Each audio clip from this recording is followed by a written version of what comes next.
vamos a estudiar la palabra del Señor en primer libro de Reyes, capítulo 17, versos 10 al 13. Gloria a Dios. Bendito el nombre del Señor. Dice así. Leo con la bendición del Padre, del Hijo y del Espíritu Santo. Entonces, él se levantó y se fue a Sarepta. Y cuando llegó a la puerta de la ciudad, aquí una mujer viuda que estaba allí recogiendo leña. Y él la llamó y le dijo: te ruego que me traigas un poco de agua en un vaso para que beba. Y yendo ella para traérsela, él la volvió a llamar y le dijo: te ruego que me traigas también un bocado de pan en tu mano. Y ella respondió: vive Jehová tu Dios, que no tengo pan cocido, solamente un puñado de harina tengo en la tina y un poco de aceite en una vasija. Y ahora recogía 2 leños para entrar y prepararlo para mí y para mi hijo, para que lo comamos y nos dejemos morir. Elías le dijo: no tengas temor, no tengas temor, ve, haz como has dicho, pero hazme a mí primero de ello una pequeña torta cocida debajo de la ceniza y tráemela. Y después harás para ti y para tu hijo. Amén. Gloria a Dios. Bueno, queridos, con el favor del Señor, hoy quiero hablar bajo el tema: no tengas temor al cambio. No tengas temor al cambio. Si quieres tomar nota, yo sé que este mensaje te va a ser muy útil. El Señor me lo dio esta semana, así que quiero compartirlo. Préstale mucha atención, porque así como el tema nos indica que hay un cambio, ¿verdad? Estamos en una época de muchos cambios. Cambios de rutina, cambios de alimentación, cambios de prioridades, cambios de presupuesto, cambios de comunicación en la forma en la que nos relacionamos, cambios de comercialización. Mucha gente ha tenido que poner todos sus productos de manera virtual en una página web. Eso ha hecho que cambiemos nuestra forma de comprar. Ha habido cambios de hábitos de aseo, de higiene. Si antes nos lavábamos las manos antes de comer, ahora si salimos de repente hay que estar bañándonos todo el tiempo, constantemente las manos, cuidarnos, ¿verdad? Con un tapabocas, en fin, han habido muchos cambios. Eso nos lleva a hacer cambios de mentalidad, cambios de pensamiento y, por supuesto, en lo más profundo, incluso hasta cambios de propósitos. Sin lugar a dudas, entonces, esto es una temporada difícil, es muy compleja. Esos cambios no han venido por voluntad propia, sino porque se vino toda esta pandemia sin pedir permiso y a la fuerza. Muchos hemos tenido que hacer cambios, pues nadie tenía en sus planes un plan antipandemia, antivirus, anti-COVID. Bueno, así que ahora hay que hacer sí o sí, por las buenas o por las malas, muchos cambios. ¿Por qué el tema? No tengas temor al cambio. ¿Por qué este mensaje? Bueno, surge al ver la realidad a la que nosotros nos enfrentamos. Y es que, queramos o no, hay que hacer cambios. Nos impondrán más cambios y vendrán más cambios. Por eso nosotros como cristianos debemos tener la actitud correcta en tiempos difíciles. Y en tiempos de crisis o en tiempos difíciles, la actitud correcta es no temer al cambio, no temer a lo que está por delante, a lo que está por venir. Si se vienen cambios y más cambios, entonces no puedo temer al cambio. Al contrario, debo pedirle al Señor en oración que me permita adaptarme, que me permita aprender o reaprender, que yo no resista a los cambios, sino que pueda adaptarme con facilidad. Y eso debe ser una oración constante. Señor, ayúdame a adaptarme a todo lo que viene. Ayúdame a encajar en todas estas situaciones que eran ajenas para mí, pero necesito más. Eso debe ser una oración. Necesito más sabiduría, adaptabilidad, Señor. No resignación, porque aquí no se trata de resignarme que me toca así, ¿no? sino comprender que esta es la temporada y que yo puedo adaptarme y salir adelante. Entonces, mis hermanos, el cambio es algo que sin lugar a dudas viene y viene y hace parte de nuestra vida humana, de la transitoriedad, de la fragilidad humana. Por eso lo que hoy podemos planear, mañana no puede ser, y lo que hoy no puede ser, mañana puede ser. Por eso debe haber en nosotros esa disposición a adaptarnos al cambio. Entonces no podemos tener al cambio, al contrario, pedirle al Señor que nos ayude a adaptarnos a este cambio. Recuerdo la primera, segunda, tercera transmisión fue muy complicada, aún es complejo, pero esas primeras sí que fueron bien difíciles, era todo muy extraño, el silencio, ¿verdad? De la congregación, el estar hablando frente a una cámara, como que no miro la cámara, cómo hablo. Bueno, todo esto ha sido bien complejo, pero entendimos que no hay otra que hacer. Hay que adaptarnos y hay que pedir al Señor que nos ayude para hacerlo de la mejor manera. No podíamos empezar a pelear con lo que estaba pasando, sino al contrario, mirar soluciones, de qué manera lo podemos hacer mejor.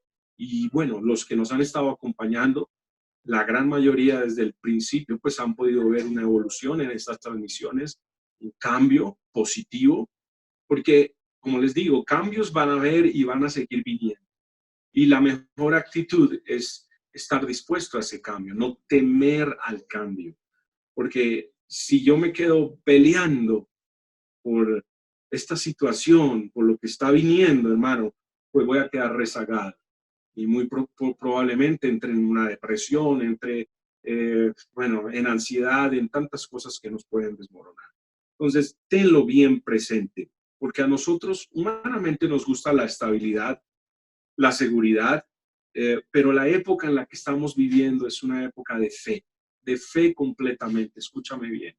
Lo que predicamos continuamente en el pasado, hoy es la práctica de todo esto. Hoy es el tiempo para andar y vivir por fe. Entonces estamos llenos de retos, de muchos, ¿verdad? Muchos propósitos que parecen difíciles de ejecutar y retos que rompen radicalmente nuestra seguridad y estabilidad. Por eso quiero mencionarte a la luz de la palabra 3 razones por las que no debes tener temor al cambio.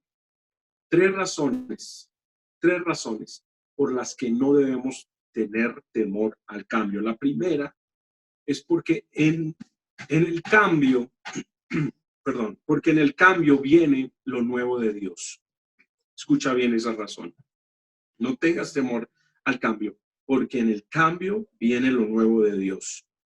Ahora, yo te pregunto y quiero que en casa me respondas con un amén. ¿Cuántos quieren ver cosas grandes? ¿Cuántos quieren ver cosas nuevas? Amén. No sé si recuerdas ese ayuno que hicimos en enero, recién empezando el año, terminando enero, iniciando febrero, en donde lo denominamos avívanos. Tomamos un día durante toda la semana para orar específicamente por algo especial, por los matrimonios, por los jóvenes, por las mujeres de la congregación. Y le dijimos, Señor, avívanos, justo antes de iniciar todas las actividades en ese primer domingo de febrero. Nos unimos como iglesia. Le dijimos, Señor, permite que este año sea un año diferente, donde te podamos conocer más, donde podamos buscarte más. ¿Y qué pasó? Bueno, pues que el Señor lo permitió, lo está permitiendo. Nosotros teníamos en mente otra cosa, otro modelo, ¿verdad? Pero en Dios ya estaba el modelo establecido. Lo cierto es que todo esto nos ha llevado a buscarle más. Es justo lo que le pedimos al Señor. Llévanos a buscarte más. Llévanos a tener una mayor fe. Y sí que el Señor nos está ejercitando en esto. Entonces, en medio de todo lo que estamos viviendo en esta situación, podemos ver que Dios está trabajando. Sí o sí Dios está trabajando, porque en el cambio, en los cambios, viene lo nuevo de Dios. Escucha con atención. Los nuevos niveles de fe y de confianza en Dios no van a llegar de otra manera en medio de la rutina, ¿no? Sino en el cambio. Porque cuando todo es igual, cuando todo es rutinario, cuando todo es común, tranquilo, seguro entonces no hay necesidad de desarrollar ni fe, ni hay que orar, no hay por qué creer. Cuando todo es tranquilo, yo no tengo necesidad de creer en lo que Dios puede hacer. Pero cuando vienen este tipo de cambios, entonces hay que creer, hay que orar, hay que ejercitar mi fe, hay que poner mis ojos en el lugar que es. En el cambio, hermano, hay que aferrarnos a las promesas de Dios. Mira, eso tremendo, cuando vienen cambios y cambios que no estaban en nuestras cuentas, generalmente decimos, el diablo está entorpeciendo los propósitos que tengo. Y decimos, el diablo se me está oponiendo, hasta pedimos oración. Pastor, ore por mí porque el diablo se me está oponiendo. Y resulta que la mayoría de veces no es el diablo, sino Dios llevándonos al cambio, porque en el cambio está lo nuevo y lo mejor de Dios. Amén.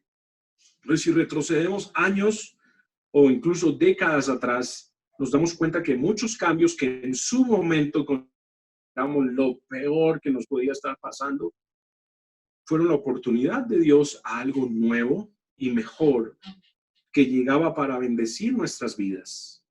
El que no pudiéramos aprobar un examen de admisión para estudiar una determinada carrera, el que no se nos diera un viaje en su momento, el que un noviazgo hubiera terminado mal, que un negocio hubiera quebrado, todo eso que consideramos como un cambio fuerte, como algo terrible, duro de asimilar, fue precisamente en muchas ocasiones la puerta de entrada a lo que Dios tenía en sus planes. Entonces no tengamos temor al cambio, por difícil que se vea el panorama. No tengas temor al cambio. Esa es la palabra que Dios nos está dando en este día. Porque muchas veces, años atrás, décadas atrás, en ese cambio estuvo lo nuevo y lo mejor de Dios. En Isaías 43, verso 19, dice la palabra, he aquí que yo hago cosa nueva, pronto saldrá la luz, ¿no la conoceréis? Otra vez abriré camino en el desierto y ríos en la soledad. Precioso. Dice, las fieras del campo me honrarán, los chacales y los pollos del avestruz, porque daré aguas en el desierto, ríos en la soledad, para que beba mi pueblo, mi escogido. Este pueblo he creado para mí, mis alabanzas publicará. Entonces, este pasaje es muy edificante porque Dios le está dando la promesa a un pueblo que está pasando por una gran crisis. ¿Cuál era el estado de Israel y Judá en ese momento? Para eso hay que leer Isaías 1.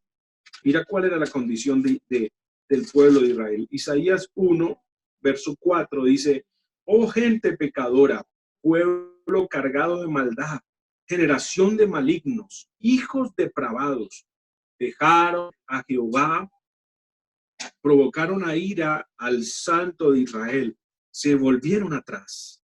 ¿Por qué querréis ser castigados aún? ¿Todavía os rebelaréis? Toda cabeza está enferma y todo corazón doliente. Desde la planta del pie hasta la cabeza no hay en él cosa sana, sino herida, hinchazón y podrida llaga. No están curadas, ni vendadas, ni suavizadas con aceite. Vuestra tierra es destruida, vuestras ciudades puestas a fuego, vuestra tierra delante de vosotros comida por extranjeros y asolada como asolamiento de extraños. Y queda la hija de Sión como enramada en viña, como cabaña en melonar, como ciudad asolada. Si Jehová de los ejércitos no nos hubiese dejado un resto pequeño, como Sodoma fuéramos y semejantes a Gomorra. O sea, el panorama, cuando viene esta promesa de parte de Dios a Israel, era un panorama muy difícil. Era una situación bastante crítica. Y es en medio de esos ataques del imperio asirio y otras naciones, en medio de esa situación, que el Señor los llama. Verso 16, es ahí donde el Señor les dice: lavaos y limpiaos, quitad la iniquidad de vuestras obras de delante de mis ojos, dejad de hacer lo malo, aprended a hacer el bien, buscad el juicio, restituid al agraviado, haced justicia al huérfano, amparad a la viuda. Y el Señor lo llama a hacer todo esto, porque la crisis no solo era en su economía, en cuanto a estabilidad del país, no, la crisis también era moral y espiritual. Habían dejado de hacer todas estas cosas. Ya no amparaban la viuda, ya no hacían justicia al huérfano, no restituían al agraviado. Dice el verso 18: venid luego, dice Jehová, y estemos a cuenta. Si vuestros pecados fueren como la grana, como la nieve serán emblanquecidos. Dice aquí: si fueren rojos como el carmesí, vendrán a ser como blanca lana. Si quisiereis y oyereis, comeréis del bien de la tierra. Si no quisiereis y fuereis rebeldes, seréis consumidos a espada, porque la boca de Jehová lo ha dicho. Ahí está. Entonces Dios es muy claro con ellos y les dice que el cambio está en sus manos, que depende de ellos. Les deja claro que el revertir todo este juicio depende de ellos, y es así como, a pesar de su condición espiritual, Dios les da una promesa que Él peleará por ellos. Por eso los próximos capítulos, capítulo 1, 2, 3, 4, 5 de Isaías hasta el capítulo 39, nos dejan ver que Dios cumple. Porque luego en el capítulo 39 vemos que Dios detiene la invasión de los asirios de pueblos extranjeros. Y luego, a partir del capítulo 40 hasta terminar Isaías, empieza el Señor a hablar acerca de restauración. Específicamente en el capítulo 40, el Señor utiliza al profeta Isaías para hablarle acerca de hechos que ocurrirán después del cautiverio. Y esto es tremendo, porque Dios, escúchame, Dios sabe lo que hace, y porque sabe lo que hace, Dios nos habla. Mira, le está dando una palabra mucho antes que ocurriera lo que nosotros conocemos como el tiempo de la cautividad. Mucho antes que Nabucodonosor llegue con su primera incursión militar. Aquí en el capítulo 40 del libro de Isaías hay un cambio dramático. Del 1 al 39 es una cosa, y del 40 en adelante es otra cosa. Porque aquí ya, en lugar de advertir a la gente del juicio inminente, Isaías recibe una palabra para que consuele al pueblo, para que fortalezca al pueblo. Y aquí el capítulo 40 se titula Jehová consuela a Sión. Así que es una palabra de restauración que vendrá después del exilio. Pero nota esto, es importante analizar que Judá todavía tendrá 100 años más de problemas antes de la caída de Jerusalén, sumado a 70 años de cautiverio. Por lo tanto, Dios le está hablando a Israel por medio del profeta Isaías ¿verdad? Con una ternura, con un consuelo de parte de él maravilloso. Y llega luego uno al capítulo 43, aquí en el versículo 19. Mira, no sé si has tenido claro como todo ese contexto que he colocado allí, pero es en medio de toda esta situación que el Señor le dice: aquí yo hago cosa nueva, pronto saldrá a la luz. ¿No la conoceréis? Otra vez abriré camino en el desierto y ríos en la soledad.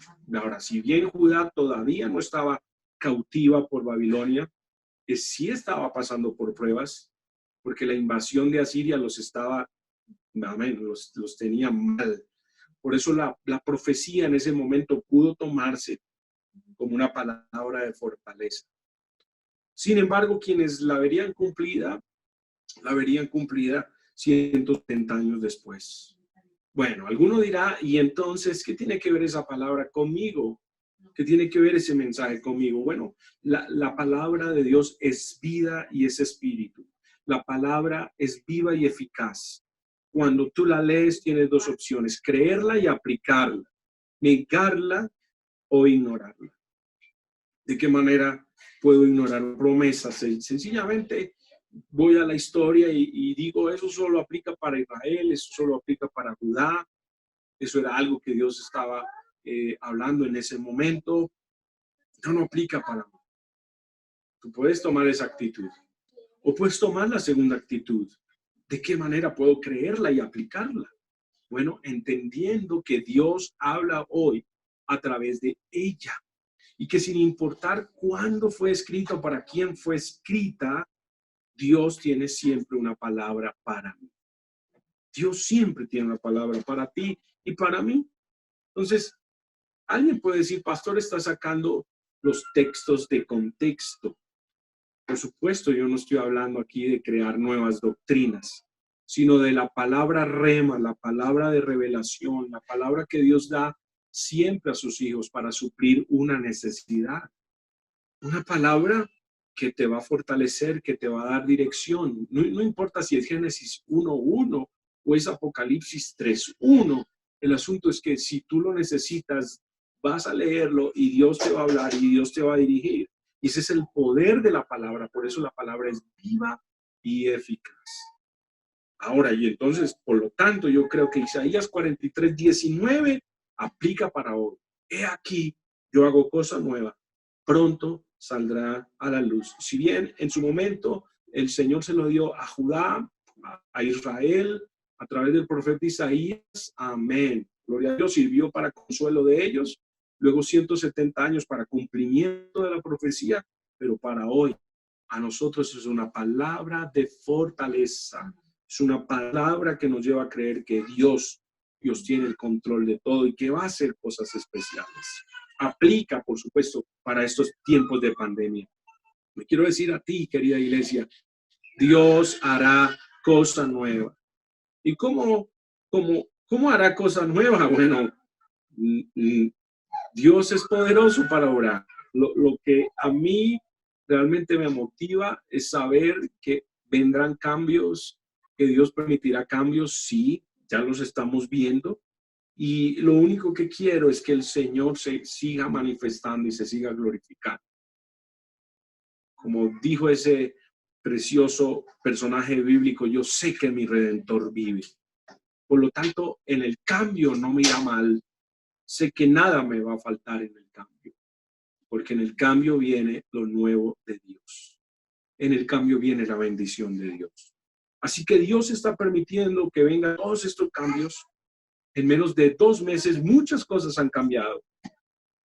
Precioso es saber que si Dios está en el asunto, si Dios nos ha traído hasta aquí, Él mismo nos seguirá guiando, ayudando y preservando. Por eso, número 1, no tengas temor al cambio, porque en el cambio está lo nuevo de Dios. Número 2, ¿por qué no debo temer al cambio?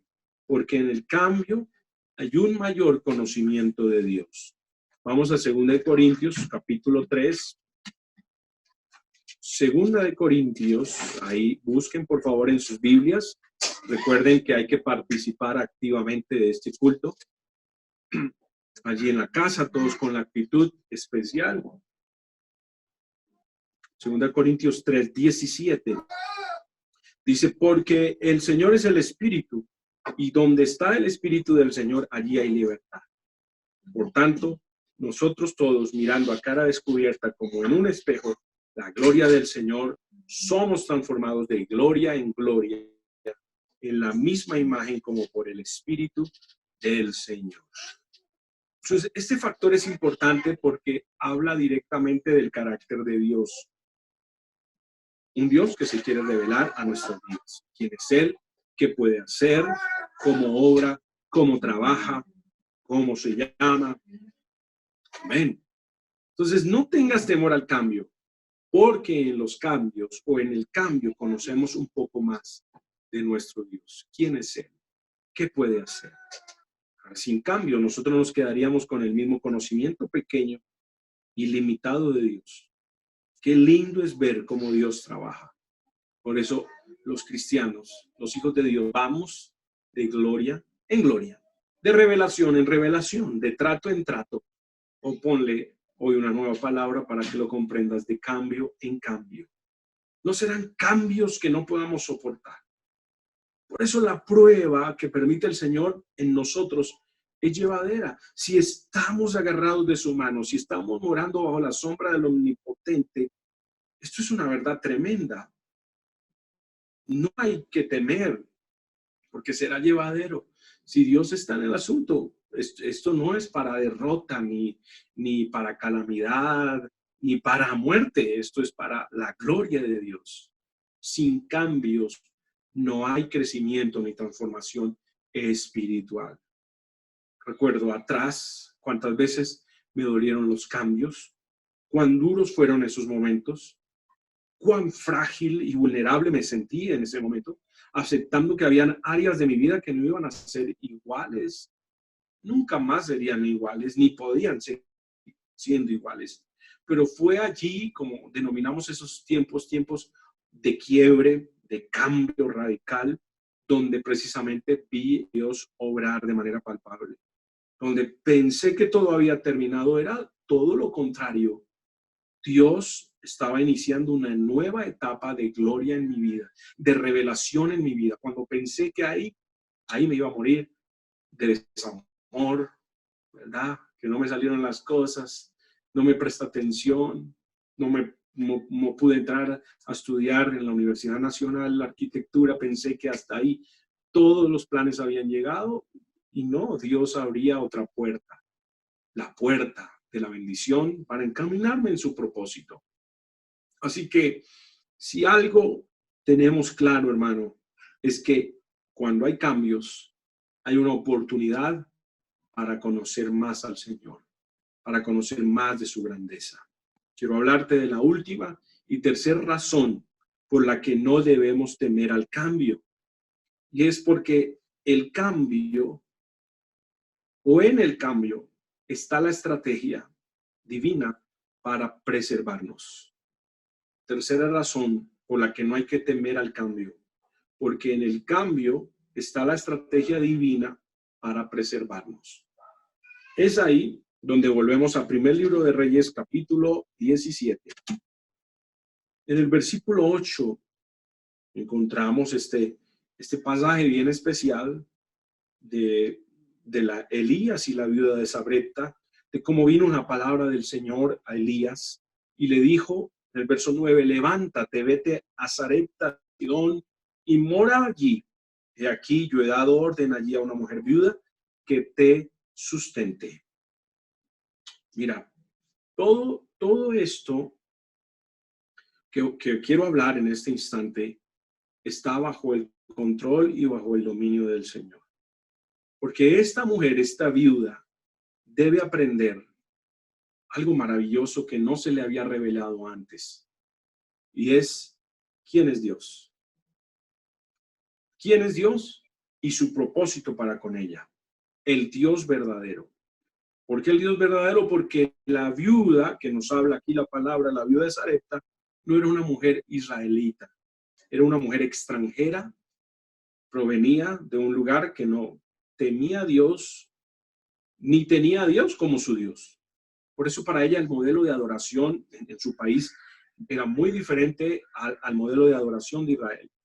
A mí me impacta esto cuando yo estudiaba la palabra, porque esto es tremendo. ¿Cómo esta mujer se deja guiar por la voz de un profeta? Un profeta que, si lo miramos humanamente, no tiene una representación de autoridad espiritual, porque ella no era israelita, porque ella no lo conocía, porque ella no conocía a Dios. ¿Cómo esta mujer puede llegar a prestarle atención a lo que el profeta está hablando? Increíble. Verso 9, ya lo leímos. Entonces, el Señor le está dando una orden aquí al profeta y le dice, he aquí yo he dado orden allí a una mujer viuda que te sustente. Ahora, la viuda no sabía lo que tenía que hacer para un hombre que había de llegar. No sabía que había un hombre que se llamaba Elías, que era profeta de Dios. Pero esto es importante, Dios ya había preparado su corazón. ¿Cómo? ¿De qué manera? No lo sabemos, pero Dios ya tenía el asunto arreglado.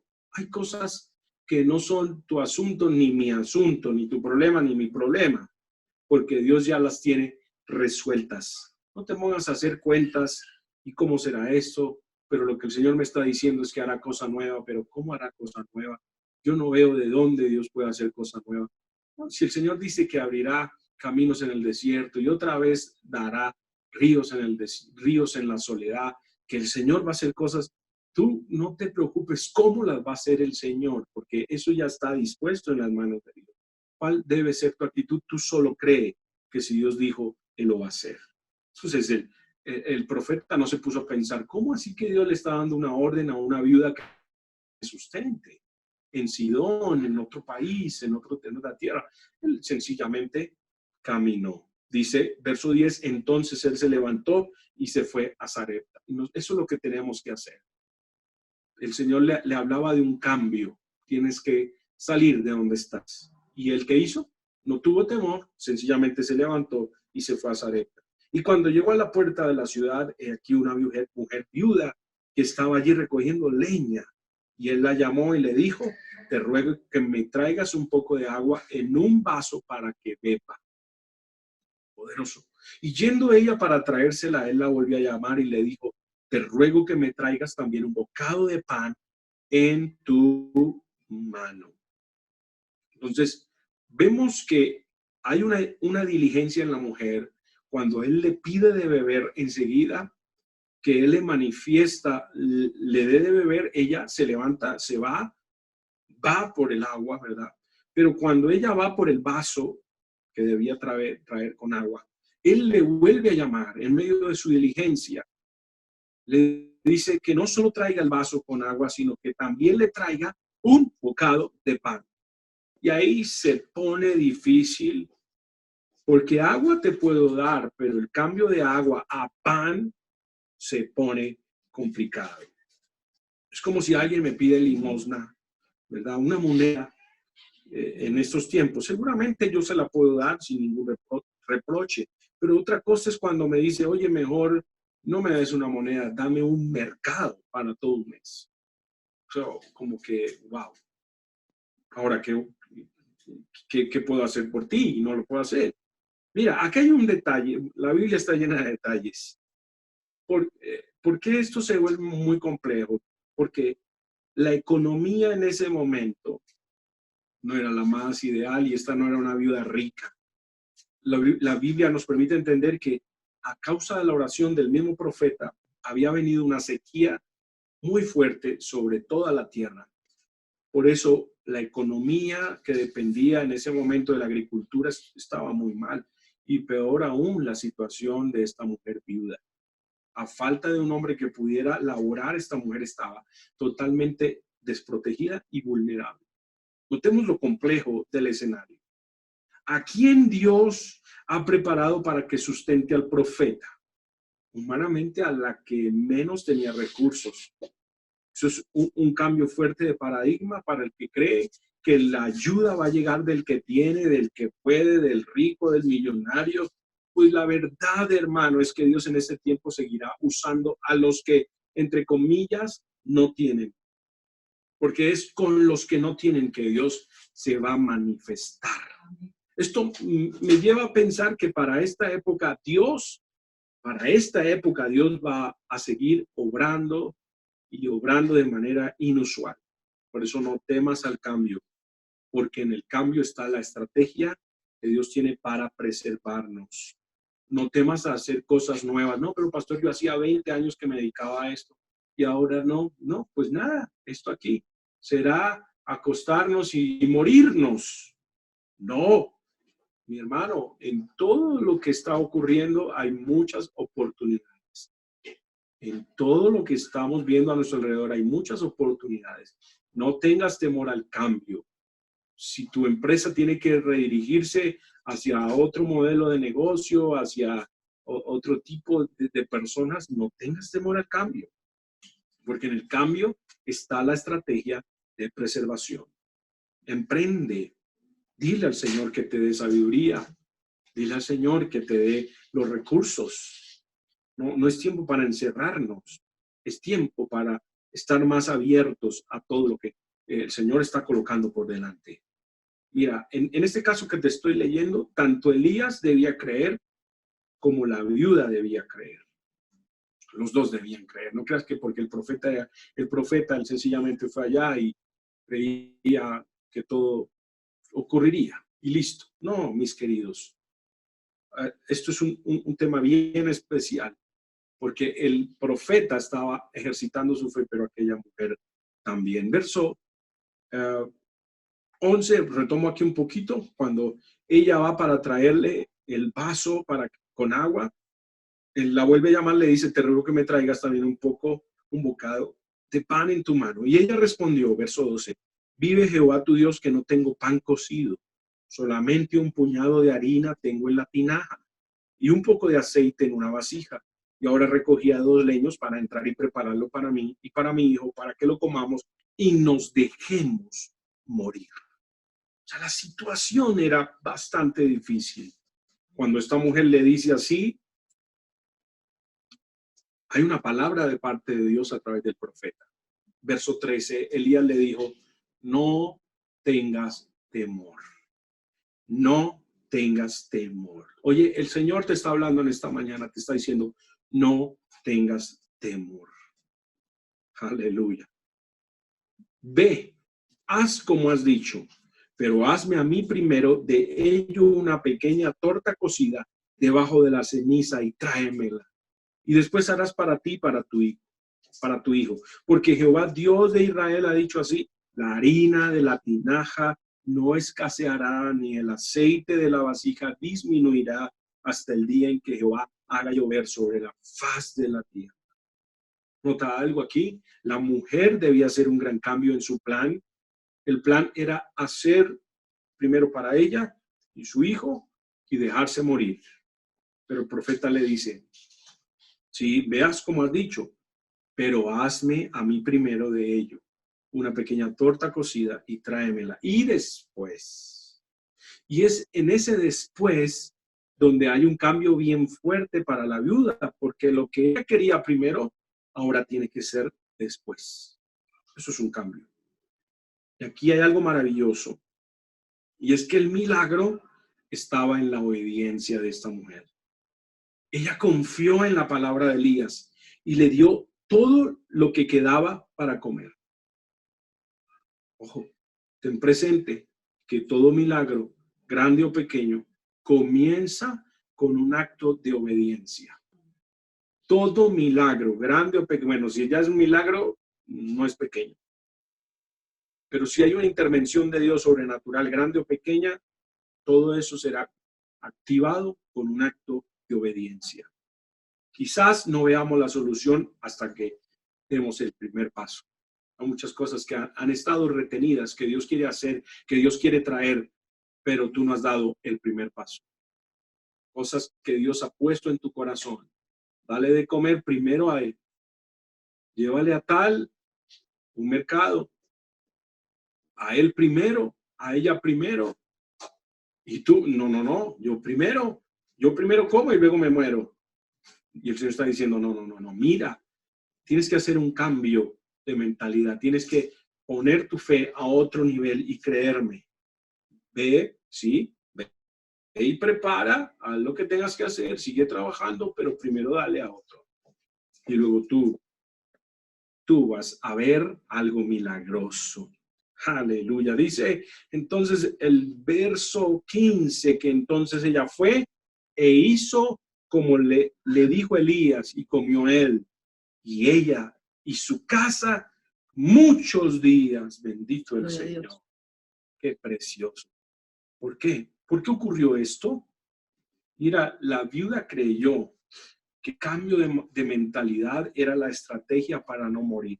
Creyó a la instrucción del profeta que le decía, la harina de la tinaja no escaseará, ni el aceite de la vasija disminuirá. Si tú vas y haces, primero me traes a mí y luego tú comes. Aleluya. La mujer fue, preparó, comió él, su casa muchos días, dice el verso 16, y la harina de la tinaja no escaseó, ni el aceite de la vasija menguó, conforme a la palabra que Jehová había dicho por Elías. Gloria a Dios. No tengas temor al cambio. Culmino diciéndote, o resumiendo los 3 puntos que hemos visto hoy, no tengas temor al cambio, porque en el cambio viene lo nuevo de Dios. Una nueva temporada, un nuevo nivel. Número 2, no tengas temor al cambio, porque en el cambio está el conocimiento del Altísimo. Aleluya. Y número 3, como te lo he dicho, no tengas temor al cambio, porque en el cambio está la estrategia de Dios. Esa estrategia que Dios tiene para bendecirte y sustentar. No temas, Dios está contigo. Dice en Mateo capítulo 6, versículo 33, pasaje muy conocido, toma tu Biblia, dice así: mas buscad primeramente el reino de Dios y su justicia, y todas estas cosas os serán añadidas. Así que no os afanéis por el día de mañana, porque el día de mañana traerá su afán. Basta cada día su propio mal. Mañana será diferente, mañana habrán cambios, pero yo no tengo temor al cambio, porque en el cambio voy a ver la gloria de Dios. Aleluya. Gracias al Señor por esta palabra. Ahí donde estás, quiero que inclines tu rostro y le digamos al Señor que nos ayude a adaptarnos al cambio con sabiduría, con entendimiento, con sensibilidad a su propósito.